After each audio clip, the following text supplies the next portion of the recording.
Our eyes are amazing sensors. They are able to detect and adapt to the broad range of visible light intensities, ranging from full sunlight during the daytime to faint atmospheric glow on moonless nights.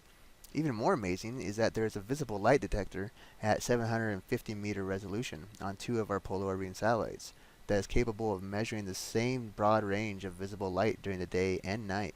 And not surprisingly, it's called the day-night band, DNB. Viewing the images is a different story. What your eyes do automatically leads to difficulties in displaying a DNB image in AWIPS without losing detail at either end of the radiance scale. A derived product of the DNB, the near constant contrast (NCC), was developed to mitigate the enhancement issues. Here is an example of the NCC highlighting Hurricane Irma as it approached Puerto Rico back in September 2017. At a quick glance, if you didn't know any better, you would think this is a daytime 0.64 micron visible image, but it's not. So I'm going to give a few pointers on when to get the best viewing and alternatively when to be patient and appreciate the subtler aspects of viewing, what features are not as distinct, and what added features there are over the regular daytime visible. Furthermore, in the top right-hand corner of the image are the moon percent visibility and moon elevation angle, implying that the moon was above the horizon and provided adequate moonlight for this image. That's why it looks so clear.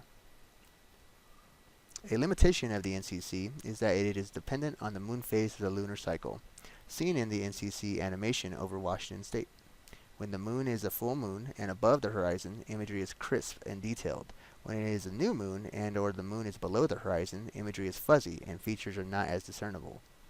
Due to this dependency, the best viewing of the NCC product is from 2 nights after the first quarter to 2 nights after the last quarter of the lunar cycle. In addition to monitoring tropical activity, such as Hurricane Irma, shown in slide 1, NCC can also assist in fire weather monitoring, seen in the animation of the Alamo fires in California this past July 2017. Notice the emitted light produced from the Alamo fire, along with the new fire produced, i.e. Whittier fire, located just southeast. One can also see the thin veil of smoke produced from the Alamo fires, along with the neighboring emitted city lights and cloud cover. So I have shown some of the utility of the NCC, but how does one access the NCC data? For reference, NCC data is available through the Satellite Broadcast Network, SBN, and DNB is available to users that have access to direct broadcast antennas. The following video shows how users can access NCC and AWIPS for NWS forecasters.